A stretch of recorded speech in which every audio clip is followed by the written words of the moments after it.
Hello mga katropa. Ayan, bili tayo ng daludal. So ito ang next natin lulutuin.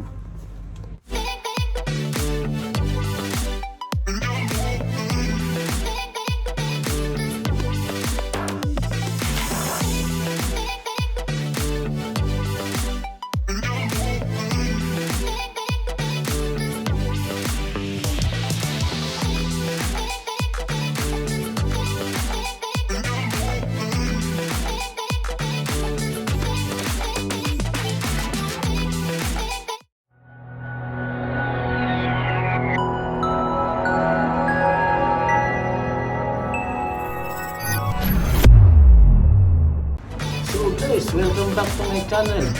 Kung ikaw ay hindi pa nakasubscribe, mag-subscribe ka na. So tara, samahan niyo na naman po ako magluto ng panibagong recipe. So ayan, ang lulutuin po natin ngayon is daludal.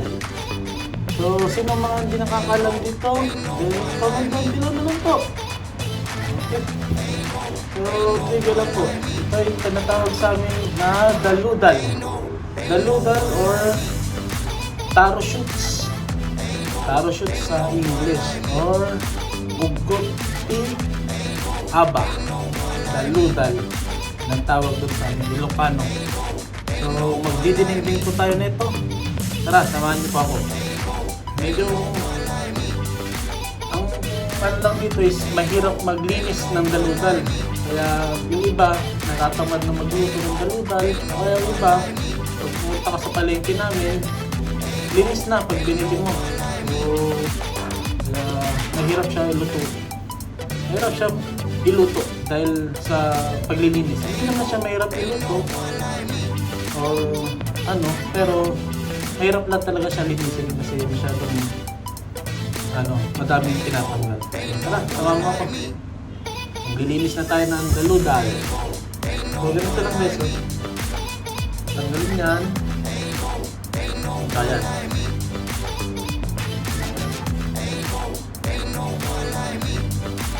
Yan lang. Okay, tutulong dito. Tanggalin lang natin ang mga matitigas para yung talang mabalat. Tuloy-tuloy lang ang tutulong.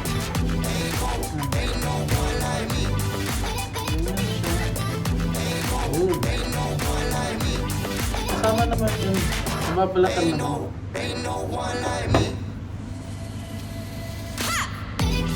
Ayan.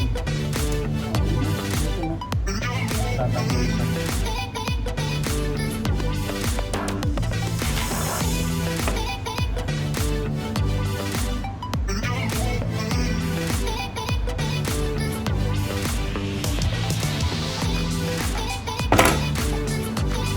Ito guys yung mahirap yung mga brown na kasi ito na yung matigas na part.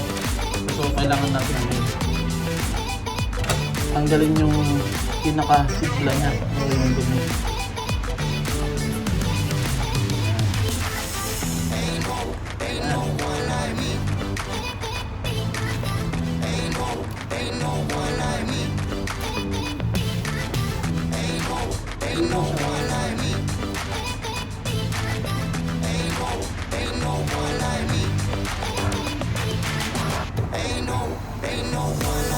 Sarap to guys, kala lang natin hindi masarap pero masarap talaga siya. Lalo na sa dinengdeng. Or minsan kasi ginagawa namin dito is sinasampalukan namin, nilalagyan naman namin ng asin tapos yung may pata ng baboy or karne. Masarap yun. Kasi tinatawag namin inaadobo. Pero which is means pinaksiw na namin yun. Pinaksiw namin sa bagoong may suka. Tawag namin doon is inaadobo. Pwede rin mo rin siyang gawing laing. Pwede mo rin siyang gataan. Sama mo sa dried taro leaves. Sarap. Sarap siya. Promise.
So ayan po, tapos na po tayong maghiwa.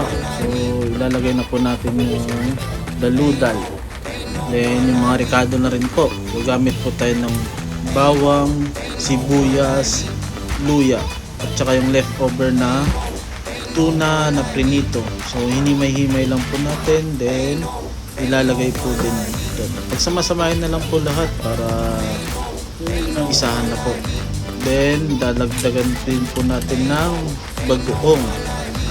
Bagoong po yung magpapalasa. Then panghuli po natin yung suka. Pag medyo luto na po yung daludal, tsaka na po natin ilalagay yung suka. Tapos timplahan na po natin sa gusto natin timpla. Huwag po natin medyo alatan kasi may prinito na po magpapalasa. So ayan, nakukulan lang po natin hanggang sa maluto. So stay tuned po.